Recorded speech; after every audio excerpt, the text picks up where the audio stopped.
tayo. Damin po natin ang presensya ng ating Panginoon sa gabi ito. Maranasan natin ang kanyang pag-ilo sa ating kalagitnaan. Sige po, tayo po lahat ay manalangin. Hallelujah. Hallelujah. Purihin ka, O Diyos, na banal at makapaghigit sa lahat. Maraming salamat po, Panginoon, sa gabi ito, sa iyong pag-ilo, sa buhay ng bawat isa sa amin, sa bawat pamilya na meron kami.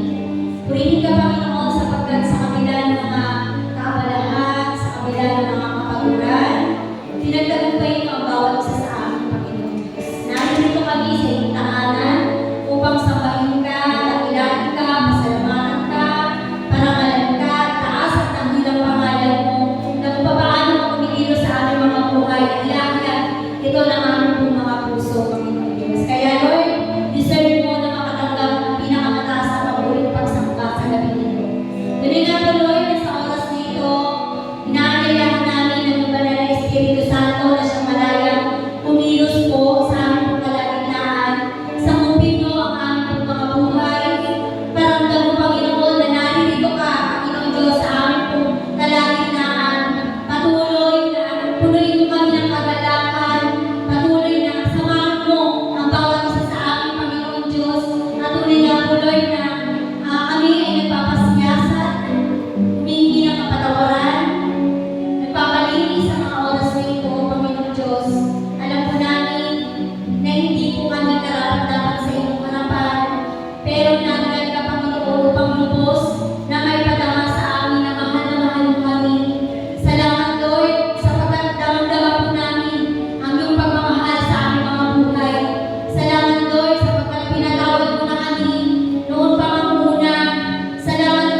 Sababalan natin po sa bawat isa. Okay. Sino po dito nagbibilang na ng araw? Closer to the end of this year. Kaya ilang araw na lang po ba? Lilipan na tayo. Have you ever look back kung gaano naging mabuti ang Diyos sa iyo sa tao? Amen? Diba? May mga pagsubok na diba? Pagsubok, yan. Diba? Luhan doon. Pero titignan natin, mas higit na nangingibabaw ang kabutihan po natin. Amen? And may mga pagkakataon po na alam na po natin na hindi tayo kontrolado ang mga bagay. Hindi natin kontrolado pwede mangyari sa atin. There were also times na yung wala na pa, Lord, hindi ko na po ang gagawin. Sa iyo ko na po pinakalaman. And ang ganda po ng sinabi po sa awit 145 verse 18. Sabi po dito, siya'y nabihiling. Sino po siya? Ng ating Panginoon. Siya'y nabihiling at handang tumulong sa lahat ng tao. Sa sino mang tao, pagtawag sa Kanya'y tapat at totoo. Amen? Ang Panginoon po ay nabihiling. Siya po yung handang tumulong po sa atin. That's why sa year na ito, mas nangingiba po ang kabutihan, ang pagpapala ng ating Panginoon sa ating buhay. Amen? Pwede ba palakpanan natin siya? Hallelujah! Thank you, Jesus, for goodness, for love, at pagpupulihan at sasabihin namin Panginoon sa Panginoon.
Jesus, sabihin mo to sa kanyang buong puso. Hallelujah. O kalibuti ka, Panginoon, sa lahat ng oras. Hallelujah. O kalibuti ka, ating Diyos, ating sapat.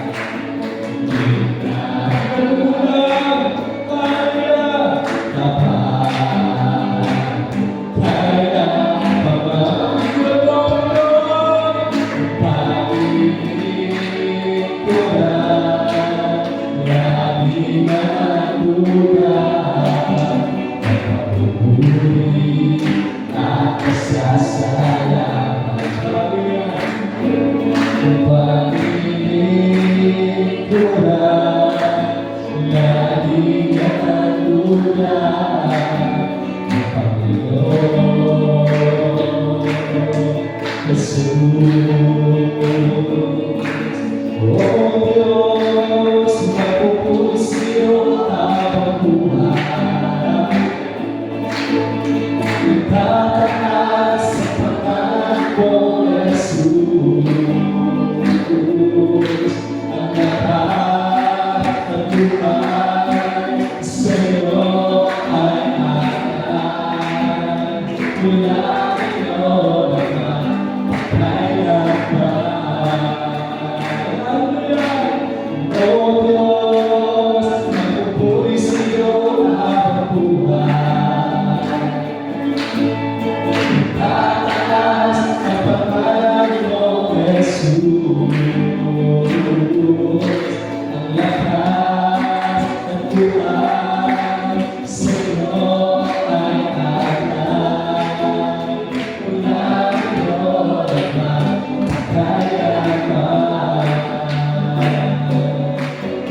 sa iyong pagpapilihan ko, Lord, sa aking buhay, sa iyong patuloy na pagsama ko, Lord, sa amin sa bawat araw. Sa iyong pagtulog, Lord, sa iyong pakikinig sa amin po, Panginoon Diyos.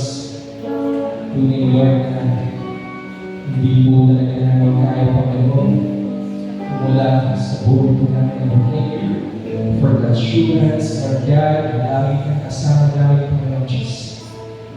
Maraming salamat.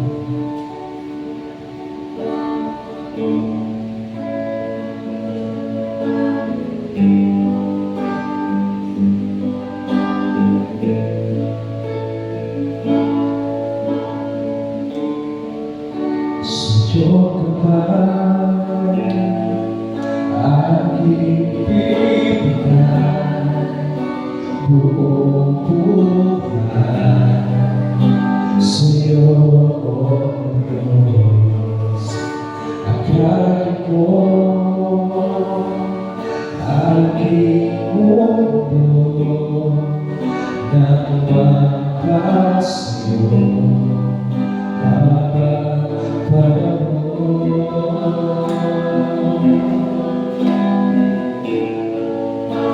Susiyo ako ay ko nagtitiwala sa iyo. Pagpupurihan ka, aawitan ka,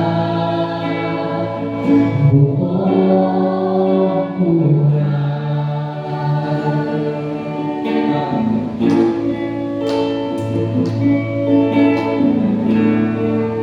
Sa'yo ka ba aking ibibigay buong buhay? Sa'yo, O Diyos, akalain mo aking mundo nang makasa'yo.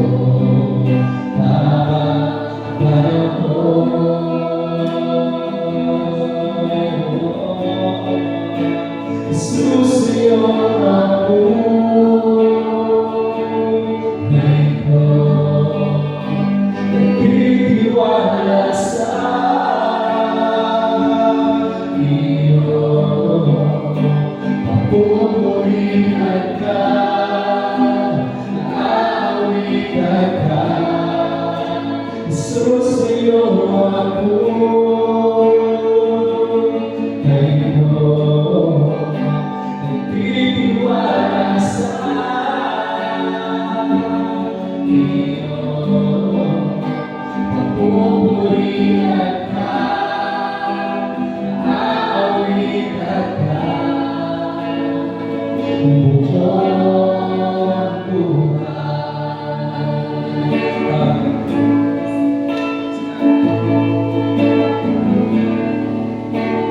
Kahit mo saan man patungo, saan lang ako, ang tiwala ay sa'yo. Ang buhay ko'y iaalay sa'yo sa walang hanggan. Pangako mo,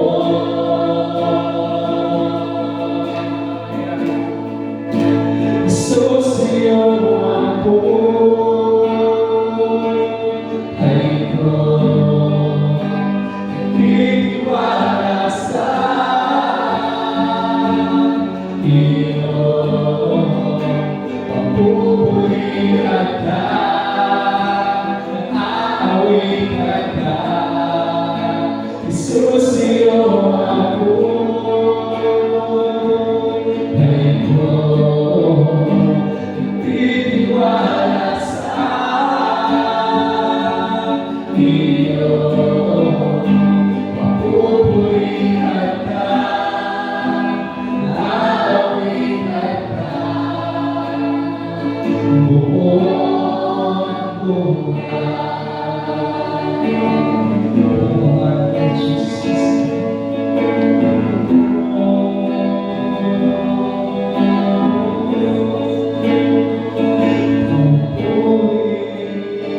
Come on, praise the name of Jesus.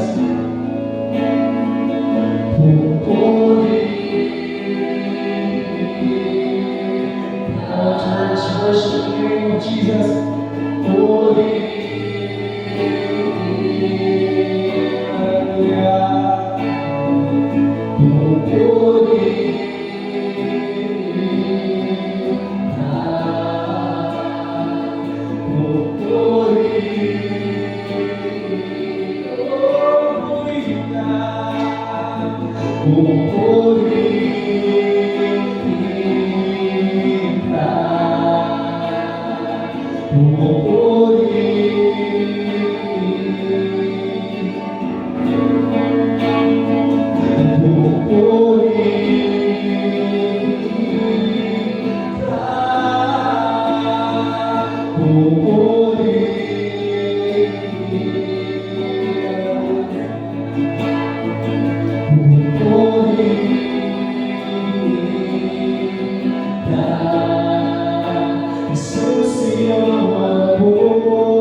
Hallelujah. I know mga kapatid, sa mga panahon ito, wala tayong ibang pwedeng pakikulahan, kundi ang ating Panginoon.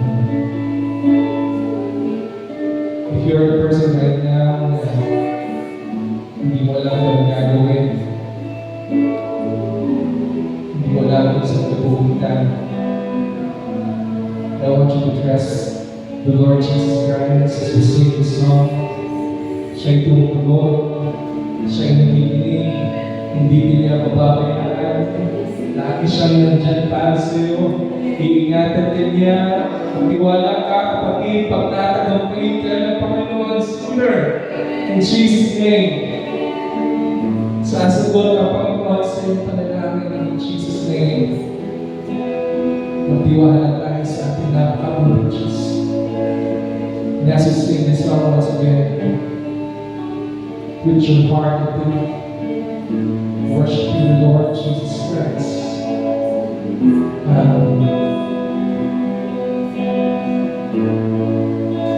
So still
Panginoon, salamat po sa gabi nito.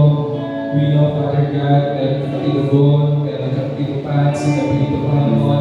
Meron kang hindi po, Father God. Hallelujah. Ang dampo namin, Panginoon, ay yung pagkilos, ang iyong pausap, ang iyong banal na Espiritu, Panginoon. In Jesus' name, we are open, Panginoon, to accept you, Panginoon, for you, Lord, na kumilos sa buhay po namin, Lord God. Sa iyo kami magtitiwala, Panginoon. Hallelujah. Jesus, Jesus, the name above every name, the powerful name of Jesus. Hallelujah, hallelujah, hallelujah. Lord, we thank you. In Jesus' name. Napakabuti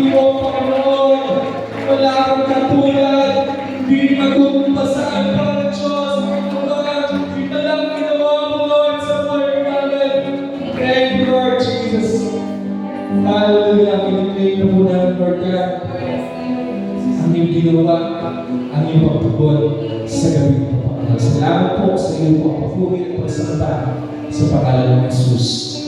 Amen.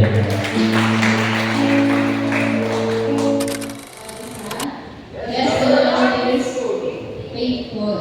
Ayan po. Sa gabi po na ito, dala ko tayo para po sa Word of God. Yan. And itong i-share ko po sa inyo para continuation po ng ating group devotion. Ayan po. Ang aming from the same book sa 2 Kings po. May tanong po ako dito. Ayan. Ang tanong ko ay, Panginoon, kailan po? Tanong siya na hindi para sa atin, kung hinahanda siya sa Panginoong Diyos. Yung sabi nga ni Danilo kanina, nasa last month na tayo na taon. Po, di ba? Alam ko po na, bago pumasok yung taon na 2025, ay marami po tayo siguro nailista na gusto natin ma-receive, makamit, or mapuntahan for this year. Pero syempre, hindi naman lahat ng prayers natin, di ba, is nasasagot agad ng ating Panginoong Diyos. Yan, tinuturuan niya din tayo maghintay at malaman natin na minsan hindi ang sagot ng Panginoong Diyos. So,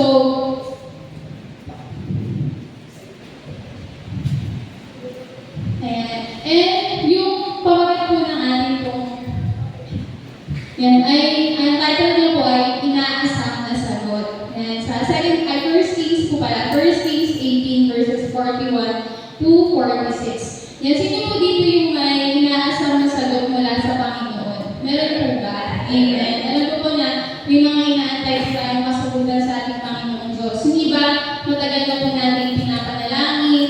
Yung iba po paulit-ulit na natin hinihingi. Yung iba po halos hiniyak na natin kasi parang walang pagbabago. Yan, maaaring prayer mo yan para sa advancement mo, yan, sa kagalingan mo for healing, sa pamilya mo, sa puso mo, sa kalusugan, yan, sa provision, o kaya naman, direction sa buhay. At minsan po, aminin natin na, ang minsan ang hirap maghintay. Yan, lalo na kapag tanging naririnig mong sagot ay parang wala.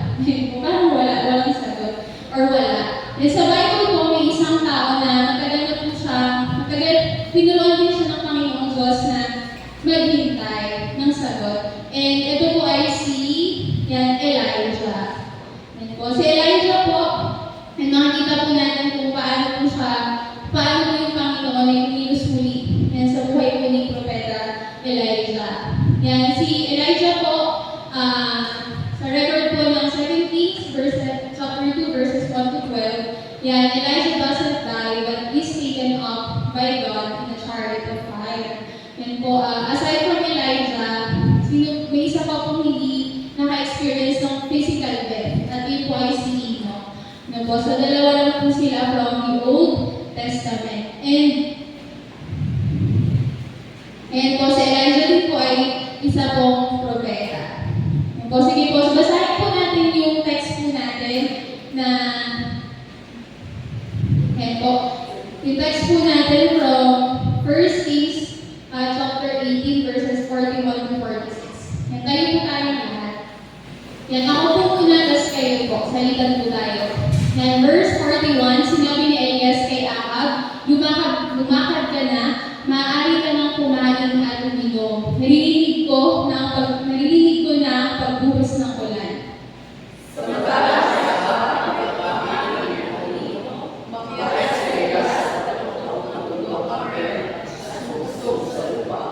Verse 43, sinabi niya sa kanyang utusan, umakyat ka, tanawin mo ang dagat.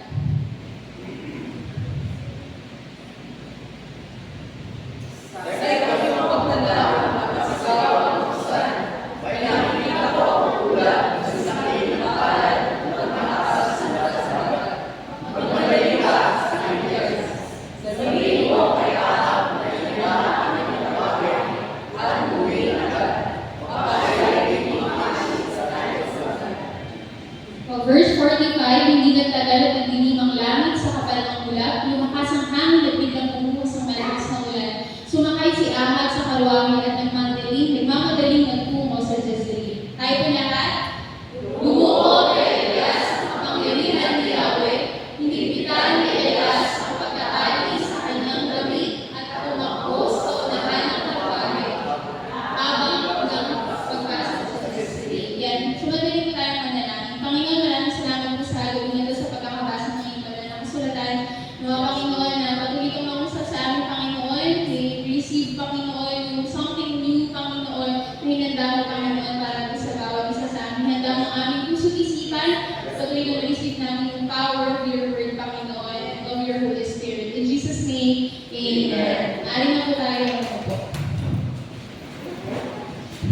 And po, to sum up po yung verses na binasa po natin, nanawagan si Elijah ng ulan matapos po yung mahabang panahon ng tagtuyot. And paulit-ulit niyang pinasilip sa kanyang utusan yung paparating na ulan, 6 na beses po wala. And dumaranas na po sila ng matinding tagtuyot. Pero sa ikapit po, may maliit na ulan. Sabi daw po kasing liit na kamay ng tao. Yan. Pagkatapos noon, dumating ang malakas na ulan. Yan. Usually po pag sinasabing ulan, di ba parang sinisimbolize yan minsan pagsubok, di ba? Pero may iba rin sinisimbolo yung ulan at iyon yung pagpapala. No? Na inaantay natin na nagmumula sa Panginoon Diyos. Dahil sa iba, kung ang ulan ay parang magkukos lang ng baha, may mga farmers tayo, di ba na pag matindi yung tagtuyot, we are praying for rain. Yan. And yun po yung na-experience ni Elijah during that time. First point po, yan, number 1, kahit walang nakikita, magpatuloy sa panalangin. Yan, 7 beses si Elijah nagpatuloy sa panalangin at pag-asa. Opo, parang tayo din sabihin kapag utos tayo, bumili ng ganito, tapos pag wala naman nag-disappoint tayo.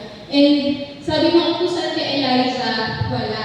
So sa totoo lang, yan yung word na ayaw natin naririnig. At ayaw natin yung experience, yung wala. Diba? Pero pansinin niyo po, hindi tumigil si Elijah, hindi siya sumuko, umasa siya, hindi siya nagsabing, ay wala pa rin, sige, skip muna. Yan, pass na ako dyan. Instead, 7 beses siyang nagpatuloy sa panalangin at pag-asa. Yan, kapag tayo po, yun nasa sitwasyon na parang walang sagot, yan, kapag 6 na beses na po tayo nadismaya, kapag paulit-ulit na din tayong pumapalya, yan po, sa mga sitwasyon, yung mga inaasahan po natin. And sabi nga po, tuloy lang. Sabi niyo nga po sa katabi niyo, tuloy lang.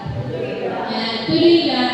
So, hindi dahil pinipilit mo, kundi dahil may Diyos na tapat sa kanyang mga pangako. Yan. Di ba ilang beses na rin nasasabi sa atin na yung salitang tapat, yan, di ba yun po yung salita na kahit i-read mo backwards, di ba ano pa rin basa? Tapat pa din, di ba? Kahit so, sa mga situations ng life natin, kahit mag-move forward tayo, walk forward, or minsan nirecord ka ng Lord na mag-backward ka, nandiyan pa din yung Panginoon at mananatili po siyang tapat. Opo. And ang wala mo ngayon, hindi ibig sabihin na wala na. God is still working. Lagi pong nag-work si Lord, hindi siya natutulog. Sabi nga po sa kanta na may tanong, natutulog ba ang Diyos? Hindi po siya natutulog. Umikilos po ang ating Panginoon. Pangalawa po, ang maliliit na senyales ay maaaring simula ng malaking sagot. Diba po, ang senyales po na binigay kay Elijah nun is yung maliliit na ulap. Diba po? Ay, naglagay po ako dyan ng bagong sibol po sa ang sarap po kasi yung buko natin dito. Sabi ko kay Zoe na pagbukas niya, pinabukas ko na baka mamulok po ay pag inom ko, sabi ko ba't ganun parang lasang soft drinks. Nakainom po yung buko natin. Nakatikim po ako ng soft drinks, ang sarap po ng buko natin. Hindi po yung buko, yung di ba, pag may sibol siya, kahit anong mga halaman mula sa buto, di ba? Maliit lang yun, di ba? Pero makikita naman natin sa buko ng nyog at buko sa nyog or sa buko, di ba? Pag lumaki na yan, di ba marami na siya ang gamit, di ba? Nagiging walis, nakakapagluto ng masarap na ginataan, di ba? At marami pang iba. At marami din siyang health benefits. So yun po, sa ikapitong ulit, yan, may ulam na kasi liit ng kamay ng tao. Kung titignan mo, napakaliit, parang walang halaga. Pero para kay Elijah, that was enough. So that was enough. Ang Diyos po minsan nagpapakita po sa atin na maliit na senyales, maliit na opening, maliit na pagbabago, maliit na breakthrough. Yan, bago dumating ang gusto ng ulan. Yan, gusto wag po natin maliitin yung mga maliliit na breakthrough na binigay po sa atin ng ating Panginoon Diyos. Yan, kung mapapansin po natin ngayon, siguro year 2025 na, kaunti, mag-year 2026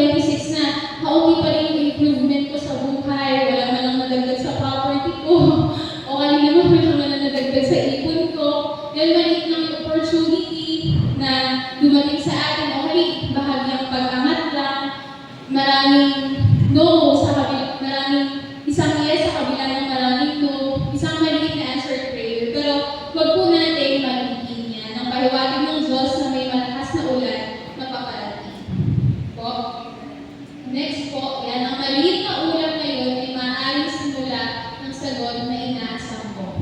Yan po. Yung maliit na ulan na yan, na nakikita po natin, yan, may hinanda po yung Panginoong Diyos na ulan, na blessings na paparating po para po sa bawat isang po sa atin. And pangatlo po, darating ang sagot sa tamang oras, tamang paraan, tamang lakas. Usually po narinig natin ang sagot po ng Panginoong Diyos sa prayer po natin ay right time, di ba po, sa kaparaanan po ng ating Panginoong Diyos. Pero parang bago sa akin yung tamang lakas, yan, ginamit po kasi yung ulan. No po na may tamang sukat ng lakas yung binibigay ng Panginoong Diyos para po sa bawat isa po sa atin. Pagkatapos sa story po rin na binasa natin kanina, pagkatapos ng maliit na ulap, dumilim ang langit, nag-ipo ang ulap at bumagsak po yung malakas na ulan. Hindi po siya mahinang ambon, hindi try lang, hindi pwede na, kundi malakas po siya. Yan, dahil ganyan po magbigay si Lord. Yan po, hindi bitin, hindi kulang, hindi huli, sapat na sagana, makatotohanan. Yan po, dahil hindi siya nagbibigay ng tira-tira lang, binibigay niya po sa atin yung pinaka-mainam. Hindi niya binibigay yung sagot para lang, okay, para matapos na yung problema mo. Yan, binibigay niya yung sagot para po lumago tayo, para lumalim po tayo, at madama po natin yung kanyang presensya. Hindi lang po para solusyon sa kung ano man po yung hinihingi natin sa Panginoong Diyos. And ang sagot po niya na yan ay mapapayagan po ng pagmamahal niya at katapatan po niya sa atin. Tandaan po natin, kapag sumagot po si Lord, mas higit pa po yan sa inaasahan po natin. Claim this truth po. Number 1, narinig ka ng Diyos. Number 2, alam niya ang pinagdadaanan mo. Number 3, may sagot siya at darating ito sa tamang oras. Kaya huwag po tayo mawalan ng pag-asa, ang inaasang mong sagot, papalapit na. Claim po natin yan na kung ang naasinihin mo sa Lord ay kapayapaan sa tahanan niyo, na magbago na yung tatay mo, ay naman kung sino kapamilya mo, di ba?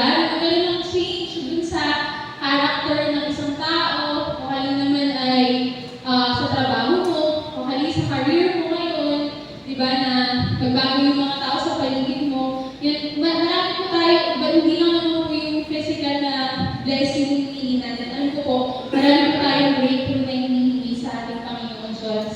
And your rain is coming. Claim po natin yun na dadating po ang ulan na yun para sa atin. Kung sa buhay mo ngayon, pakiramdam mo na 6 times nothing ka, hindi po tayo susuko.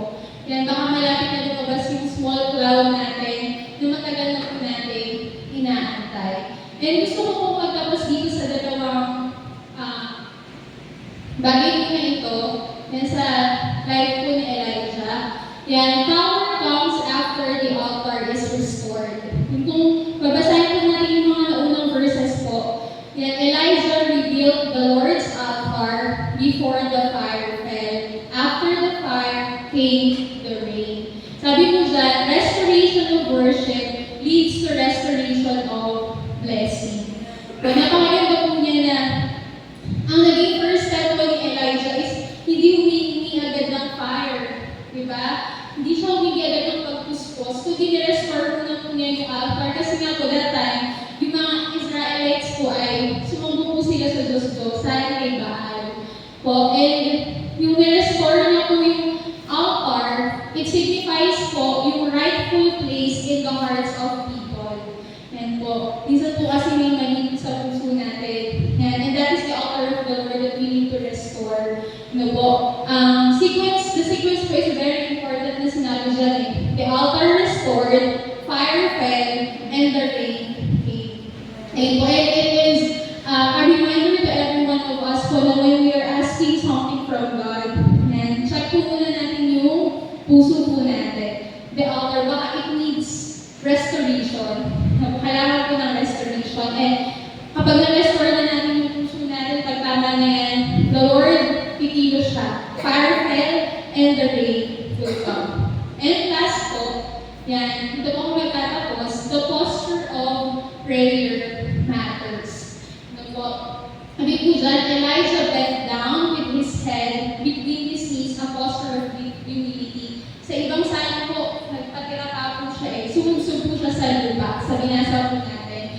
It is not just praying with words, but with his whole body. Yan po. And ipapakita po yun ng deep humility, dependence, and total surrender po before our God. Sabi po dyan, breakthrough often begins in humble surrender, not loud performance. Napakalaga po ng humility before God. And po, alam naman po natin sa Elijah prophet po siya, di ba? Parang malaya siya ang pinakausap ng Panginoong Diyos. Pero kahit may leading sa kanya si Lord, na through that small cloud po, ay hindi maparating na malakas na ulan. Nakita pa din natin yung dependence niya, yung surrender niya kay God. What more tayo, di ba na, hindi nga natin clear na narinig yung voice ni God eh. So, dapat trip-trip tayo kung baba na gagawin natin. Di ba? Makikita natin sa Elijah na nandun yung kanyang humble surrender. So, like Elijah, the posture of our heart and even our body can reflect our total dependence on Him, setting the stage for divine intervention. Alam ko po na lahat po tayo, dito naglilingkod tayo sa Panginoong Diyos, tumatayo tayo sa harap. But it is not yung pagtayo natin, paghawak ng mic ng instruments, or pag-lead natin ng prayer, yun nagsiset ng divine intervention. It is always our heart, sabi ng Panginoong Diyos. And yun po, sa lahat po ng inaasam po natin sagot, yan ang nagmumula sa ating Panginoong Diyos. And alam ko po na ibibigay po sa atin ng Panginoong Diyos bago matapos ang taon, simula ng taon at sa mga susunod pa pong buwan. Yan, sa alawabalo po ng ating Panginoong Diyos. Yan, sama-sama po tayong humalakpak kung magbigay ng pagpunta sa ating Panginoong Diyos. Glory to God.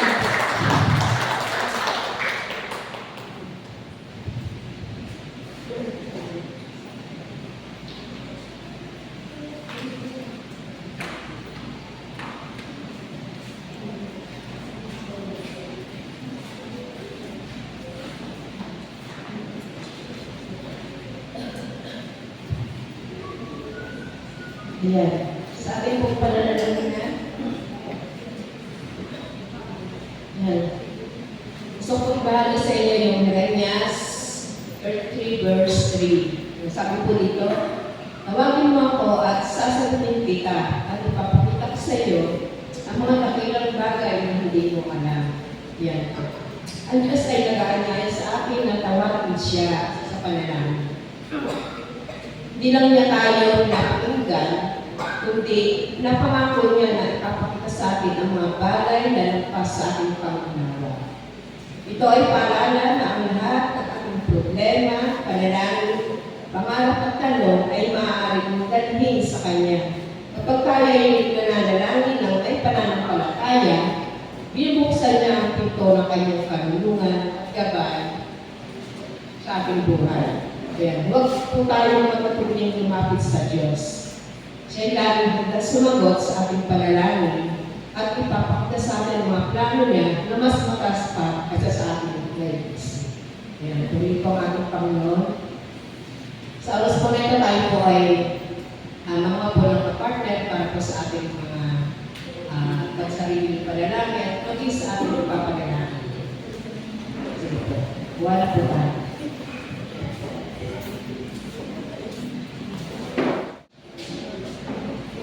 Tumayo para po panalangin po natin sama-sama po natin panalangin na body of Christ. Hindi po, panalangin po tayo. Just putting ka sa lahat ng Panginoon sa privilege na kami Panginoon ay sama-sama lumutulog sa iyo at inyong inyong po natin Diyos sa inyong po body of Christ at tinalagay mo sa kung ano po Panginoon na ipisin mo Panginoon ang pag-ibig ng mga pastoral na ginagamit mo sa iyong kapahayagan. Lord, patuloy na kayo magpala sa buhay nila sa punong kanilang mahal sa buhay. Ang sama, patuloy na gamitin mo sila Panginoon para po marami pa po mga kaluluwa na hindi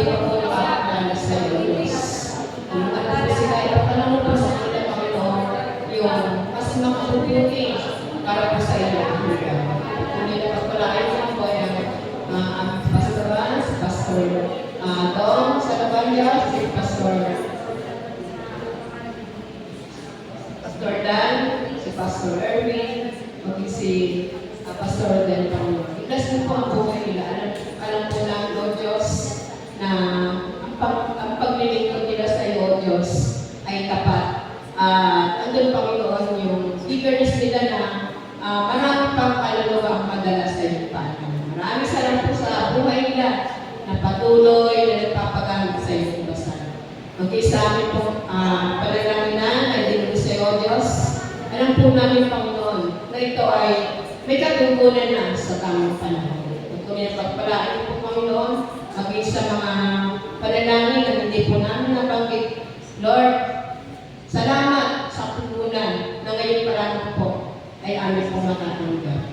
Maging sa amin pong pagpapala na pagkakaloob, Lord, patuloy na ibalik niyo po ng significant na maapaw pa sa mga nagkaloob at patuloy na ito ay kagamit-gamit po, Panginoon, sa inyong bahay sa bahay. Purihin ka, dakilain ka, maglulhatin ka. Ito po ang aming samdalamin sa matamis na pangalan ni Jesus. Amen.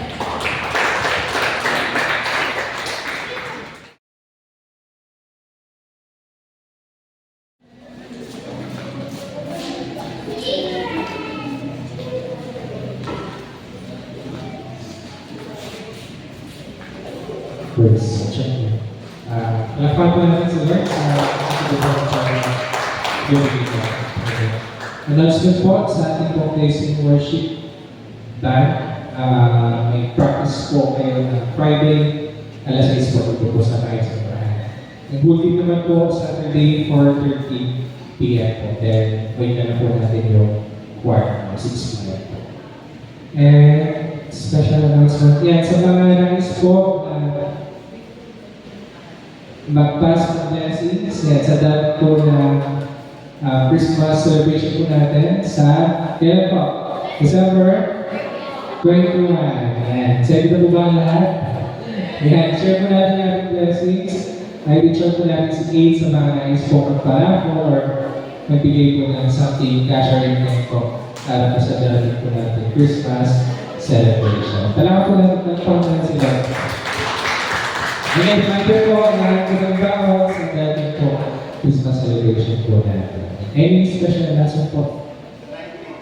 Reminder po natin, ngayon po, tayo po ang host this coming December 19. Dito po gagawin namin sa bahay sa mga natin po revival kayo. Maka-join po tayo para po sa gawain po nito.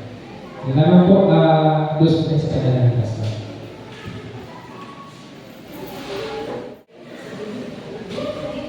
Sige po, tayo po tayong lahat at tayo po ay magpamukas na po sa ating po pananalangin. Ang maraming Diyos sa makapangyarihan sa lahat, tuloy nga po Panginoon, nagpupuli nagpapasalamat po kami sa tagumpay ng gawain po na ito ng aming pong prayer and worship. Salamat po Panginoon sa inyong presensya na patuloy niyong inulungog po Panginoon sa aming pong kalagitnaan. Kaya naman po Panginoon, patuloy Lord na pinagpupuri, nagpapasalamat po Panginoon sa inyong mga salita na aming pong narinig. At patuloy na nawa magsilbing kalakasan po ito na aming pong mga spiritual na buhay. Gamitin niyo po yung bawat isa po sa amin upang matuto po Panginoon, sumunod po Panginoon upang magbahagi ng inyong mga banal na salita. At patuloy, nagdalangin po namin sa inyo po Panginoon na lahat ng aming po mga binulog sa inyo, personal na request naman po namin ito o yung aming po mga prayer item, Lord, sa po namin ito patuloy na itinutulog. Alam po namin na yung sa iyong takdang panahon po Panginoon ay patuloy na makakamit po namin ang katugunan ng lahat ng aming po mga dinalangin po ito. Maraming salamat po. At maging sa amin po pasamatalang pag-iwahiwalay, Lord, dalangin po namin ang inyong pagsama, pag-iingat sa bawat isa po Panginoon ay patuloy po namin itong maranasan, maging tagumpay po Panginoon, ang gabi po na ito ay patuloy po namin na maranasan po Panginoon ang inyong pagsama, pagkilos po Panginoon sa buhay ng bawat isa po sa amin. Ihatid po kami ng ligtas sa aming po mga tahanan at datnan din po namin yung aming po mga mahal sa buhay na naroon din po yung dala sa kanila po mga puso. Salamat po Panginoon, magiging yung aming po pagsasalusaluhan sa gabi po na ito. Patuloy Lord na pakalinisin niyo po ito, pagsilbing kalakasan po ito ng aming po mga physical ng pangangatuhan at magamit po namin sa aming po mga ginagawang paglilingkod sa inyo. Salamat po, salamat. Away taglayin ng bawat isa, mga biyaya at pagpapala na nanggagaling sa ating Diyos Ama, ang pag-ibig na nanggagaling sa ating Diyos Anak, at ang pagsama ng Santong Espiritu ay patuloy po natin itong maranasan ngayon at magpakailanman. Amen.